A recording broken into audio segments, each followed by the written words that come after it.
میں ہوں Faisal Abbasi, group editor 92 news. Irshad Ahmed Arif sahab ساتھ ہیں۔ شکریہ ارشاد صاحب آپ کا۔ کرغزستان کے صدر پاکستان پہنچ چکے ہیں اور سال 2005 کے بعد تقریباً 20 سال کا عرصہ بیت گیا۔ 20 سال کے بعد کرغزستان کے صدر کا یہ پاکستان کا پہلا دورہ ہے۔ وزیر اعظم پاکستان شہباز شریف نے ان کا استقبال کیا ہے۔ جون میں پاکستان اور کرغزستان کے بیچ جو باہمی تجارت ہے اس کو $100 ملین تک پہنچانے پر اتفاق ہوا تھا۔ اس دورے میں اہم جو مفاہمت کی یادداشتیں ہیں اور معاہدے ہیں ان پر بھی دستخط ہونے ہیں۔ بہرحال کتنا امپورٹنٹ ہے یہ دورہ، اس بارے آج کے پروگرام میں گفتگو کریں گے۔ دوسری جو اہم ڈیولپمنٹ ہے وہ یہ ہے کہ پاک فوج کے شعبہ تعلقات عامہ کے مطابق جو سعودی عرب کی رائل لینڈ فورسز ہیں اس کے سربراہ جنرل فہد بن سعود الجوہانی وہ پاکستان پہنچے۔ انہوں نے GHQ کا دورہ کیا، انہیں گارڈ آف آنر پیش کیا گیا اور جو باہمی دفاعی اور انٹیلیجنس تعاون ہے اس کو مزید تقویت دینے اور بڑھانے پر اتفاق کیا گیا ہے۔ Army chief field marshal Syed Asim Munir کے ساتھ ان کی بڑی مفصل گفتگو ہوئی ہے۔ پاکستان کی سیاست کی بات کریں تو پاکستان تحریک انصاف کی جو سیاسی کمیٹی ہے اس کو ختم کر دیا گیا ہے۔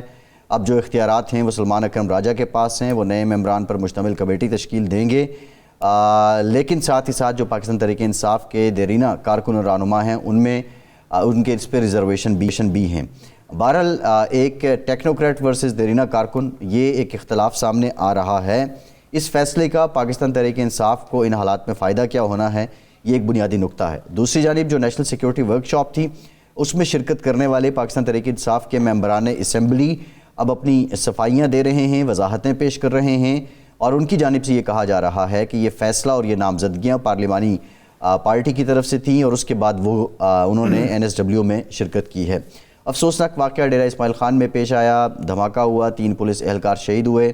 آج وزیر اعلیٰ KPK افریدی نے جو سول سرونٹس اور پولیس ہے ان کے دربار سے بھی خطاب کیا ہے اور یہ کہا ہے انہوں نے کہ دہشت گردی کے خلاف جنگ ہم لڑتے رہیں گے اور ہم اس میں کامیاب بھی ہوں گے، اور جو ٹیکنالوجی اور بنیادی وسائل چاہیے سیکیورٹی اداروں کو بالخصوص پولیس کو، وہ ان کو ہر صورت فراہم کیے جائیں گے۔ فیصل واؤڈا نے یہ انکشاف کیا ہے کہ اگر پاکستان تحریک انصاف نے کچھ ٹھان لیا ہے تو دوسری طرف بھی گورنر راج کی ٹھان لی گئی ہے۔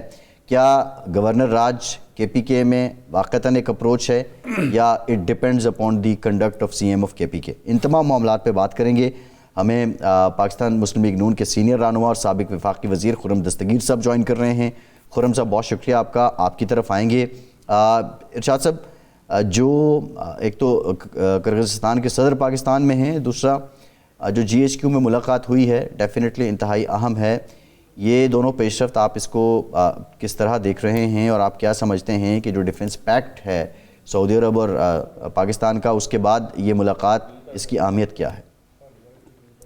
عباس صاحب، یہ دورے جو ہوتے ہیں اس طرح کے یہ ایک خیر سگالی کے دورے ہوتے ہیں، نہ اس میں کوئی بہت زیادہ توقع یہ کرنی چاہیے، کیونکہ یہ دوست ممالک کے دورے اگر تو پہلے سے اعلانیہ ایجنڈے کے تحت ہوں تو اس کی صورتحال مختلف ہوتی ہے۔ میں سعودی عرب کی بات کر رہا ہوں، اور اگر روٹین میں ہوں تو پھر اس کی صورتحال مختلف ہوتی ہے۔ جہاں تک کرغیز والا معاملہ ہے اس کا تو آپ کو علم ہے کہ $100 ملین کی ایک بات چل رہی ہے، لیکن دیکھنا یہ ہے کہ پاکستان کرغزستان کو کیا دے سکتا ہے اور کرغزستان سے ہم کیا لے سکتے ہیں اور کیا سیکھ سکتے ہیں، یہ ایک بنیادی چیز ہے۔ تو اس حوالے سے کوئی بہت زیادہ حکومت پاکستان نے بھی، یعنی آپ اندازہ کریں کہ آج اچانک صدر پہنچے ہیں تو پتہ چلا ہے پاکستان کے عوام کو اور میڈیا کو کہ جی وہ صدر پہنچ گئے ہیں۔ کوئی ہمیں تیاری کل پرسوں ترسوں نظر نہیں آتی تھی کسی بھی سطح پہ۔ تو اس کا مطلب ہے کہ یہ ایک روٹین کا دورہ ہے، لیکن روٹین کا دورہ جو بھی ہو بہرحال دو ممالک کے باہمی تعلقات کو مضبوط کرتا ہے، اور اگر دونوں ممالک معاشی حوالے سے کوئی ایک دوسرے کو دینے کی پوزیشن میں ہیں تو اس کے لیے راستہ کھلتا ہے۔ پاکستان اس وقت معاشی حوالے سے جن مسائل کا یا مشکلات کا شکار ہے، اس کی وجہ سے ہر دوست ملک جس سے ہم کوئی تجارت میں پیش رفت کر سکتے ہیں، کچھ سیکھ سکتے ہیں ٹیکنالوجی میں، کسی معاشی حوالے سے مشترکہ کوئی منصوبہ بندی کر سکتے ہیں، کوئی حکمت عملی تیار کر سکتے ہیں، تو وہ خوش آئند بات ہے جی. تو اس لیے جب تک حکومت پاکستان کی طرف سے ہمیں یہ واضح طور پر نہیں بتایا جاتا کہ ہم کیا دینے کی پوزیشن میں ہیں, ہم کیا آفر کر سکتے ہیں کرغیزیہ کو, اور وہ ہمیں کیا آفر کر رہے ہیں. جی. آپ کو علم ہے کہ کرغیزیہ میں میڈیکل کی تعلیم جو ہے اس کا ایک معیار ہے اور اس میں بہت سارے مواقع ہیں اور ہمارے ہاں طالب علم جاتے ہیں. تو موجودہ حالات میں اگر وہاں ہمارے لیے دروازے کھلتے ہیں, مزید اپرچونٹیز پیدا ہوتی ہیں, تو یہ ہمارے لیے بہت زیادہ مفید ہے. جی. تیل اور گیس کے حوالے سے تو جناب خرم دستگیر صاحب کچھ بتا سکتے ہیں کہ ہماری کتنی ہیلپ کر سکتے ہیں یا ہم کتنا فوائد سمیٹ سکتے ہیں. آئی ٹی کے حوالے سے ان کی ایکسپرٹیز کیا ہیں, ہم کس طرح ان سے فائدہ اٹھا سکتے ہیں, وہ ہم سے کیا فائدہ اٹھا سکتے ہیں. یہی ایریاز ہیں جو ہمارے لیے اس وقت امپورٹنٹ ہے. تو میرا خیال ہے پہلے اگر لیکن میں پولیٹیکل بات تھوڑی کر لیں خرم صاحب سے. ارشاد صاحب. خرم صاحب ٹھیک ہے. خرم صاحب, اسپیکر ایاز صادق صاحب نے پی ٹی آئی کو مذاکرات کی دعوت دی. گزشتہ روز جو ہیں وہ بانی پی ٹی آئی کی ہمشیرہ ان کی ملاقات بھی ہو گئی. ایک ٹی وی اینکر نے, ہماری کولیگ نے یہ دعویٰ کیا ہے کہ نواز شریف بانی پی ٹی آئی کی رہائی چاہتے ہیں. یہ مذاکرات کی دعوت اور یہ ملاقات ہو جانا کیا اسی سلسلے کی کڑیاں ہیں؟ جی, قیاس آرائیاں چلتی رہیں گی, لیکن مذاکرات کی دعوت تو بہت عرصے سے میز پر پڑی ہے, جس کا اعادہ اسپیکر ایاز صادق بار بار کرتے رہتے ہیں. وہ کل بھی موجود تھی ان کے دعوت سے پہلے, آج بھی موجود ہے. لیکن دعوت پاکستان کے عوام کی فلاح اور عوام کے مسائل حل کرنے کے بارے میں ہے. ان کا یہ خیال ہے کہ صرف چونکہ پی ٹی آئی کا پاکستان کی گورننس یا عوام کی حاکمیت سے کوئی لینا دینا نہیں ہے, وہ تو بانی چیئرمین پر صرف بات کرنا چاہتے ہیں اور کسی چیز پر بات نہیں کرنا چاہتے.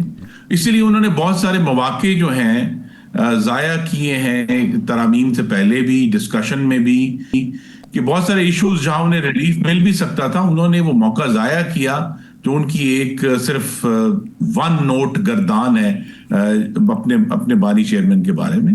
تو یہ رہے گی. اگر وہ بات کرنا چاہتے ہیں دہشت گردی کے اوپر, ہم تیار ہیں. وہ بات کرنا چاہتے ہیں پاکستان کے عوام کا نیا روزگار پیدا کرنے کے لیے, اگر ان کے پاس کوئی نیا منصوبہ ہے, ہم تیار ہیں.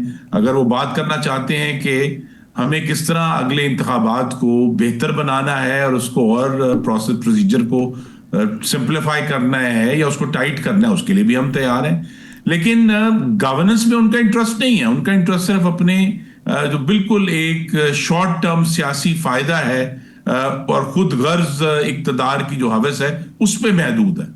نہیں, آپ کی گفتگو سے تو یہ پتہ چلتا ہے کہ چونکہ وہ انٹرسٹڈ نہیں ہیں تو پاکستان کا سیاسی استحکام بھی ان مذاکرات یا مفاہمت کے نتیجے میں نتیجہ خیز نہیں ہو سکتا. تو اس لیے وہ وہیں خوش ہیں اور آپ اپنی جگہ پہ خوش ہیں, اور یہ سسٹم اسی طرح چلتا رہے گا بغیر مذاکرات, بغیر مفاہمت, بغیر سیاسی استحکام کے. جی دیکھیں نا, سیاسی اپوزیشن کی موجودگی تو عدم استحکام نہیں ہے. جی, وہ اپنی بات کریں اور کھل کر کریں.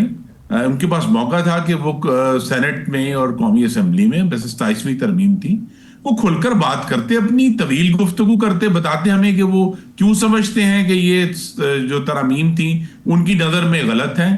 لیکن ان کا جو سارا فوکس ہے وہ تو انتشار اور بلوے پر ہے کہ یہ شور ڈالو اسمبلی میں بھی, سینٹ میں بھی, واک آؤٹ کر جاؤ, حصہ نہ بنو, جس کی وجہ سے جو ان کی دونوں ذمہ داری کہ ان کے پاس خیبر پختونخوا میں عوام نے ان کو حکومت کی ذمہ داری دی ہے, وہ اس سے بھی مفرور ہیں, اور جہاں اپوزیشن کی ذمہ داری دی ہے اس سے بھی مفرور ہے, اور صرف انتشار اور بلوے پر انحصار ہے. ٹھیک ہے. اچھا, یہ فرمائیں کہ یہ جو بات سوال تھا ان کا اصل میں, کہ کیا واقعی آپ کی اطلاع کیا ہے کہ میاں نواز شریف صاحب عمران خان کی رہائی چاہتے ہیں, وہ سمجھتے ہیں کہ درجہ حرارت نیچے لایا جائے؟ جی, میرے نظر میں تو صرف یہ قیاس آرائیاں ہیں, اور درجہ حرارت نیچے آ سکتا ہے اگر خیبر پختونخوا کی حکومت جو ہے وہ یہ سمجھے کہ انہیں ووٹ کے ساتھ صرف بڑکیں مارنے کی اور دھمکیاں دینے کی اور صوبے کے باہر جا کر دوسرے صوبے کی جیل کے باہر رات گزارنے کا مینڈیٹ نہیں ہے. وہاں 4.5 کروڑ پاکستانی میرے بھائی اور بہنیں رہتے ہیں. ان کی زندگیاں بہتر کرنے کا مینڈیٹ ہے. ان کو صحت، تعلیم، امن و امان، دہشت گردی سے بچاؤ، انفراسٹرکچر کی تعمیر، اس کا مینڈیٹ ہے. اگر وہ اس پر فوکس کرنا شروع کر دیں گے اور وہاں کہیں بھی وہ وفاق کا تعاون مانگیں گے تو ہم اس کے لیے ہر وقت تیار ہیں. اچھا، آپ چونکہ ایک پارلیمانی تجربہ آپ کا ہے اور آپ کے خاندان کا، آپ کے والد بھی ماشاءاللہ طویل عرصہ سیاست میں اور پارلیمنٹ میں رہے، یہ فرمائیں کہ 1 مہینے سے زیادہ ہو گیا ہے اسپیکر ایاز صادق صاحب اور جناب یوسف رضا گیلانی صاحب نہ قومی اسمبلی میں نوٹیفیکیشن کر رہے ہیں لیڈر آف دی اپوزیشن کا، نہ سینٹ میں ہو رہا ہے، جبکہ 70 سے زائد ارکان قومی اسمبلی میں اور وہاں بھی 18-19 ارکان لکھ کے دے چکے ہیں. تو یہ مناسب ہے اور اس طرح سے اسمبلی کا بغیر لیڈر آف دی اپوزیشن کے چلنا اچھی علامت ہے؟ جی نہیں، میری تو توقع یہی ہے کہ دونوں صاحبان جو کہ مجھ سے بھی زیادہ تجربہ کار ہیں پارلیمان کے، ان کا ریکارڈ ہے کہ وہ جو اگر وہاں ایک اپوزیشن کی واضح اکثریت نے کسی کو نامزد کیا ہے تو اس کو وہ بہت جلد نوٹیفائی کر دیں گے اور ہم آگے بڑھیں گے. جو قومی اسمبلی میں محبود خانہ چکزئی ہیں، ان سے بھی ہماری یہی توقع ہے کہ وہ اس اپوزیشن کی سیاست کو آئین اور قانون کے دھارے میں لا کر اس کا نیا آغاز کریں گے، بجائے یہ کہ ہم یہی سنتے رہیں کہ اپنی بندوقیں صاف کر لو ہماری. صحیح ہے.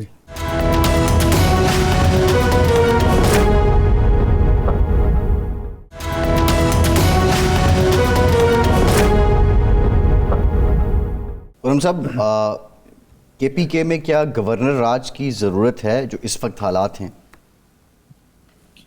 جی 2-3 معاملات ہیں جس پر ہمیں بہت سنجیدہ سوچنا ہے کہ کیا جو دہشت گردی کا چیلنج ہے اس وقت کے پی میں وہ اس حد تک پہنچ چکا ہے کہ یہ موجودہ حکومت جو اس سے لڑنے کے لیے تیار نہیں ہے. اگرچہ آج آپ نے بتایا کہ وزیر اعلیٰ نے کچھ گفتگو کی ہے، کیا اس دہشت گردی کے لیول کو ہم لامحدود وقت کے لیے برداشت کر سکتے ہیں کہ اچھا جی ایک دن وانا کے کیڈٹ کالج پر حملہ ہو جائے، ایک دن 12 سپاہی شہید ہو جائیں، ایک دن 3 سپاہی شہید ہو جائیں، ایک دن اسسٹنٹ کمشنر شہید ہو جائے، ایک دن جو ہے بنو جیل پر حملہ ہو جائے؟ کیا اس کو لامحدود طریقے سے چلایا جا سکتا ہے؟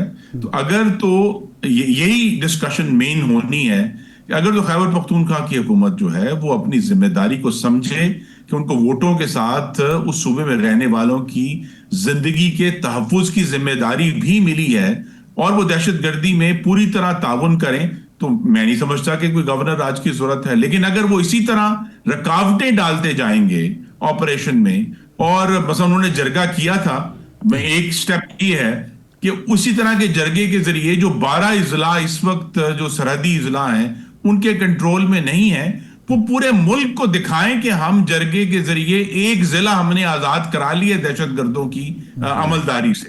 تو یہ معاملہ جو ہے، یہ فارمولہ جو ہے دہشت گردی سے لڑنے کا، یہ کامیاب ہے. تو پھر ظاہر گورنر راج نہیں لگے گا، کیونکہ وہ خرم صاحب یہ جو وہ اس روش پر قائم رہتے ہیں کہ جناب ہم نے لڑنا بھی نہیں ہے اور ہم نے جو ہے وہ جو دوسرا راستہ وہ کہتے ہیں کہ مذاکرات کے ذریعے ہم نے کوئی پیش رفت بھی نہیں کرنی، تو پھر معاملات آج اس طرح چلیں، ہم نیج پہ کہہ سکتے ہیں کہ اتنے بھیانک نہیں ہیں، لیکن حقیقت یہ ہے کہ دہشت گردی کا ایک بہت سیریس چیلنج موجود ہے. اور یہ پورا سوال اس لیے اٹھا ہے کہ ہم آج سے 10-12 سال پہلے یہ پورا تجربہ کر چکے ہیں کہ اگر اس آگ کو وہی نہ روکا گیا تو پھر ہم سب کے گھروں تک آئے گی. اچھا خرم صاحب، یہ جو جرگے بات کے ہیں، اس جرگے میں آپ کی پارٹی بھی شامل تھی، گورنر بھی شامل تھے، باقی اپوزیشن کی جماعتیں تھیں. جرگے نے کچھ نکات مرتب کیے، وفاق کے حوالے کیے. گلہ یہ ہے، اور اب یہ گلہ صرف سہیل خان آفریدی کو نہیں ہے، باقی لوگوں کو بھی ہونا چاہیے اور ہے، کہ وفاق نے اس پر کوئی توجہ نہیں کی، دیکھنے کا گوارا نہیں کیا کہ وہاں کیا ڈسکشن ہوئی ہے، کیا تجاویز مرتب ہوئی ہیں اور ان تجاویز سے امن و امان کی صورتحال بہتر ہو سکتی ہے. جی تو یہ جو تمام تجاویز ہیں اہم ہیں، ان میں کچھ وزن ہے. وہ پھر محترم وزیر اعلیٰ نے اپنی ایک سگنل دینا ہے، ایک ظاہر کرنا ہے کہ وہ اس ایجنڈے پر بات کرنے کے لیے تیار ہیں. دیکھیے وہ امریکہ کے کونسل جنرل سے ملنے کے لیے تیار ہیں، لیکن وہ لا اینڈ آرڈر کی میٹنگ وفاق میں جانے کے لیے تیار نہیں ہے. وہ دہشت گردوں کی جو اس وقت وہاں شورش جاری ہے اس سے براہ راست اس کا سامنا کرنے کے لیے تیار نہیں ہے، لیکن دوسرے صوبے کی جیل کے باہر جا کر رات گزارنے کے لیے تیار ہیں. اگر وہ اپنی ترجیحات کا تعین درست کر لیں تو وہ تمام ایجنڈا جو ہے کچھ جو ڈیولپمنٹس ہیں باہر بھی ڈسکشن کرنے کے لیے تیار ہیں. وزیر اعلیٰ سہیل آفریدی کو یہ کریڈٹ جاتا ہے کہ انہوں نے صوبے میں کم از کم صوبے کی سطح پہ اپنی سیاسی جماعتوں کو آن بورڈ کیا. اب جمعرات کو NFC کی میٹنگ ہے تو اس میں بھی اعلان کیا کہ وہ شرکت کریں گے، اور اس سے پہلے انہوں نے تمام جو سیاسی جماعتیں ہیں پارلیمانی ان کے لوگوں کے ساتھ میٹنگ کی، اور اس کے بعد وہ ایک صوبے کا ایک کنسنسس بلڈ کر کے ایک موقف سامنے لا رہے ہیں جس میں آپ کی جماعت بھی شامل ہے. اگر یہ اپروچ ان کی بدل رہی ہے، اس بدلتی اپروچ کے ساتھ پرائم منسٹر صاحب خود کہہ چکے ہیں مذاکرات کا، اب اسپیکر صاحب کہہ رہے ہیں، تو آپ نہیں سمجھتے کہ تھوڑا جلدی ریئیکٹ کرنا چاہیے ان پازیٹیو وے فیڈریشن کو بھی، فیڈرل گورنمنٹ کو بھی؟ جی تو اس کا مطلب ہے کہ شاید یہ جو گفتگو ہو رہی ہے گورنر راج کی، وہ انگریزی میں کہتے ہیں it is focusing mind some where. کہیں نہ کہیں ان کو یہ سمجھ آ رہی ہے کہ معاملہ جو ہے وہ ایک خاص حد سے آگے چلا گیا ہے. عدم تعاون اور مستقل وفاق پر چڑھ دوڑنے کی دھمکیوں کی وجہ سے تو ان کو پیچھے ہٹ کر جو ذمہ داری ہے، بہت اچھی بات ہے اگر وہ NFC میں ان کا جو اصل ذمہ داری ہے اپنے صوبے میں رہنے والوں کی نمائندگی کرنے کی، وہ تشریف لائیں. اور اگر وہ NFC میں آتے ہیں اور ان گفتگو کا آغاز ہوتا ہے تو NFC وہ فورم ہو سکتا ہے جس کے ذریعے پھر دوسرے دروازے بھی کھلیں گے. بالکل صحیح. اچھا، اب آپ کی ایک ماہر معیشت کے طور پر بھی ایک شہرت ہے. یہ فرمایا IMF نے ایک رپورٹ مرتب کی حکومت پاکستان کے کہنا پر، ڈائگنوز کیا کہ مسائل کیا ہیں. اس میں کرپشن کو ایک اہم فیکٹر قرار دیا کہ اس کی وجہ سے کرپشن کو چونکہ رولنگ ایلیٹ کی سرپرستی حاصل ہے، طاقتور لوگ جو ہیں وہ اس میں ملوث ہیں، تو اس کی وجہ سے معاملات خراب ہو رہے ہیں، اس کی روک تھام ہونی چاہیے. انہوں نے نیب کی مثال بھی دی کہ 5300 ارب روپے ریکور ہوا، لیکن وہ کہاں گیا اس کا کچھ پتہ نہیں چل رہا. تو پہلے ہمارے ہاں یہ انکار کیا جاتا تھا کہ نہیں جی کرپشن کوئی اتنا بڑا ایشو نہیں ہے. تو آپ سمجھتے ہیں کہ کرپشن ایک اہم فیکٹر ہے جو گورننس نہیں ہو رہی اور معاملات درست نہیں ہو رہے معاشی؟ جی وہ اہم فیکٹر ہے، لیکن میں بڑے ادب سے کہوں گا کہ وہ بڑا فیکٹر نہیں ہے. بڑا فیکٹر یہ ہے جو کہ ہم سب جو لوگ جو مختلف جماعتوں کے رکن ہیں اور پالیسی ساز حلقوں میں رہے ہیں کہ پاکستان کی جو حاکمیت کے انداز ہیں، چاہے وہ وفاق ہے، صوبہ ہے، ایون ہمارے ضلعوں اور تحصیلوں تک، وہ اب متروک ہو چکا ہے 21ویں صدی میں. اور اس پر بڑی سیریسلی غور کرنا ہے کہ ہمیں کیا اسی ماڈل کے ساتھ ہم چل سکتے ہیں. کیونکہ اسی رپورٹ میں جو سب سے بڑی چیز لکھی گئی ہے انہوں نے کہا جی اگر آپ ٹرانسپیرنسی لے کر آئیں گے تو معاملات جو ہیں وہ ٹھیک ہونا شروع ہو جائیں گے. انہوں نے یہ نہیں کہا کہ آپ لوگوں کو جیلوں میں ڈالنا شروع کر دیں. تو یہ ٹرانسپیرنسی کا عمل جو ہے وہ پھر ایک بدلے ہوئے حاکمیت کے انداز کا تقاضا کر رہا ہے. سزا اور جزا کے بغیر خرم صاحب ٹرانسپیرنسی کیسے آئے گی؟ یہ تو ایک بنیادی سوال ہے. نہیں، وہ سزا اور جزا بھی ایک اس کا حصہ ہے، لیکن مینلی اگر یہ حکومتیں، اور یہ پنجاب میں اور وفاق میں مسلم لیگ نون کی حکومت ہے، دوسرے صوبوں میں، کہ اگر ہم سب مل کر، اور یہ بھی ایک پارلیمنٹ میں ڈسکشن ہو سکتی ہے کہ جو حکومت کے سارے معاملات ہیں ان کو ریگولرلی اگر ٹیکنالوجی کے استعمال کے ذریعے آپ ڈیٹا شیئر کرنا شروع کریں. اس میں ایک مثال ہے، میں بہت عرصے سے اس پر کام کر رہا ہوں کہ اگر صرف یہی ڈیٹا پبلش ہو جائے کہ پاکستان کا ہر ضلع 1 کلومیٹر سڑک کتنے میں بناتا ہے، تو آپ دیکھیں گے کہ کس طرح تبدیلی آئے گی. کیونکہ پھر سوال اٹھیں گے کہ اگر ایک جو ضلع ہے وہ سڑک 1 کلومیٹر سڑک یا وفاق کتنے میں بناتا ہے اور صوبے کتنے میں بناتے ہیں، تو یہ از خود ٹرانسپیرنسی جو ہے وہ پش کرے گی بہتر گورننس کے لیے. خرم صاحب، یہ آزاد میڈیا اور آزاد طاقتور عدلیہ کے بغیر ٹرانسپیرنسی لائی جا سکتی ہے؟ جہاں ہینڈ پیکڈ کورٹس ہوں اور میڈیا پابندیوں کا شکار ہو، وہاں ٹرانسپیرنسی کس طرح آئے گی؟ کس طرح پتہ چلے گا لوگوں کو کہ یہ ایسا ہو رہا ہے؟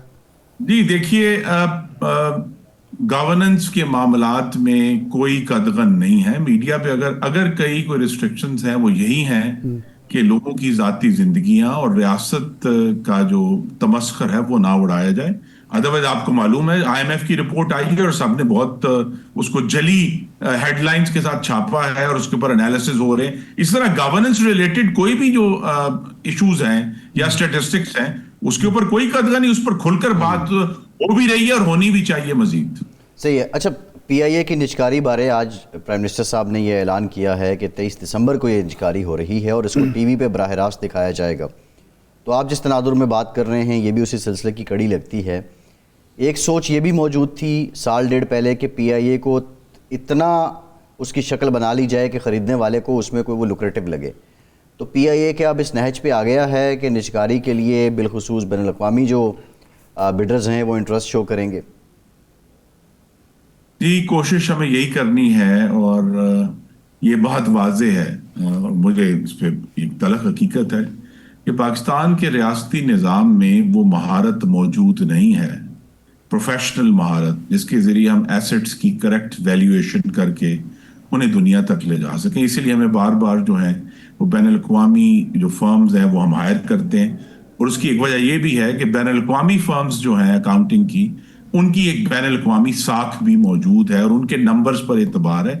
تو لہٰذا اس کو اگر اسی طرح ٹرانسپیرنسی کے ذریعے اور انٹرنیشنل ایکسپرٹیز کے ذریعے پاکستان کے ایسٹس جو ہیں وہ سامنے آئیں گے, اور اگر ان کی ویلیو ہماری جو ہے ہمارے ذہن میں بہت سارے ایک میں یہ کہوں گا کہ خوش فہمیاں ہیں اپنے ایسٹس کے بارے میں, تو ان کو ہمیں بے لاگ طریقے سے اگر اس کا انالیسس کر کے ایسٹ ویلیویشن کی سامنے رکھیں گے تو دنیا سے انٹرسٹ آئے گا. اور مثلا پی آئی اے ہے, اس کے بہت سارے بین الاقوامی ایسٹس ہیں جن کی اگر کریکٹ ویلیویشن ہوگی تو اس میں دنیا انٹرسٹ لے گی. نہیں, لیکن آپ یہ سمجھتے ہیں کہ 2.25 سال ہو گئے اس حکومت کو آئے ہوئے, پی آئی اے ایک ادارے کی نہیں ہو سکی نجکاری, کئی اور ادارے ہیں جن کی کرنی ہے اور ان کا بوجھ حکومت اٹھا رہی ہے, ریاست اٹھا رہی ہے. تو آپ سمجھتے ہیں کہ یہ سلسلہ اگر اسی سست رفتاری سے جاری رہا تو کیا یہ فائدہ مند ہوگا ملک کے لیے؟ جی, اور اس میں سست رفتاری تو اب نہیں چلے گی, کیونکہ معیشت کے معاملے میں بھی جس طرح میں نے کہا حاکمیت تھی, اس کا حصہ ہے کہ ہماری جو معاشی حاکمیت ہے, اکنامک گورننس ہے, وہ بھی مکمل طور پر متروک ہو چکی ہے. اور مجھے اللہ نے موقع دیا کابینہ میں بھی اور بہت سارے ایسے فورم سے بیٹھنے کا. میں پھر دوہرا دیتا ہوں کہ ہمارے ذہن میں بہت ساری خوش فہمیاں ہیں اپنے ایسٹس کی ویلیویشن کے بارے میں. ہمارے ذہن میں وہ محاورے ہیں, انگریزی میں کہتے ہیں جی فیملی سلور نہیں بیچنا چاہیے. حقیقت یہی ہے کہ ہمیں یہ کیلکولیٹ کرنا ہے کہ اگرچہ ان سب نجکاری کی ہیومن کاسٹ بھی ہے, لیکن جو اصل ایشو ہے کہ ہمیں اس 25 کروڑ کی قوم کے اوپر جو ہم نے ایک بے جا اور ناحق بوجھ ڈالے ہوئے ہیں, ہمیں اس سے اس کو آزاد کرنا ہے. اور اس کے اندر جو اگر دوسری کاسٹ ہیں تو کھل کر شفافیت کے ساتھ, دیکھیے ایک تو شفافیت ہے نا کہ اس کو دکھایا جائے گا, لیکن یہ بات ضروری ہے کہ وزراء آ کر پارلیمان میں اور سینٹ میں آ کر کھل کر اس پر بات کریں کہ جی کیسے ویلیویشن ہوئی ہے, یہ کیسے کام, اور یہ وجہ ہے, بجائے یہ کہ اس کو ہم مکمل طور پر جو ہے وہ جذباتی گفتگو پر چھوڑ دیں اور پھر اس کا کوئی نتیجہ نہ نکلے.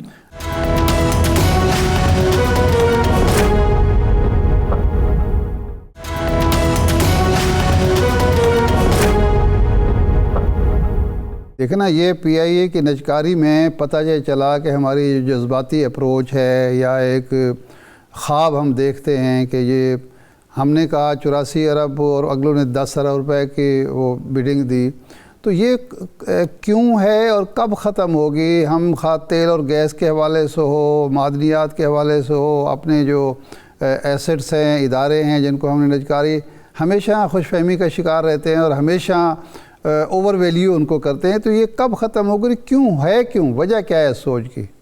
جی وجہ یہی ہے کہ لو ویلیویشن کی, یہ بھی میں ایک تلخ حقیقت ہے بھول کر کہہ دیتا ہوں, لو ویلیویشن کی ذمہ داری کوئی اٹھانا نہیں چاہتا ٹھیک وزیر اعظم کے سامنے یا وزراء کے سامنے, تو لہٰذا وہ ہمیشہ ایک خوش کن تصویر پیش کر دیتے ہیں. اس لیے ضروری ہے کہ سارے معاملے کو جسے ہم کہتے ہیں کہ پاکستان کی بیوروکریسی سے اٹھا کر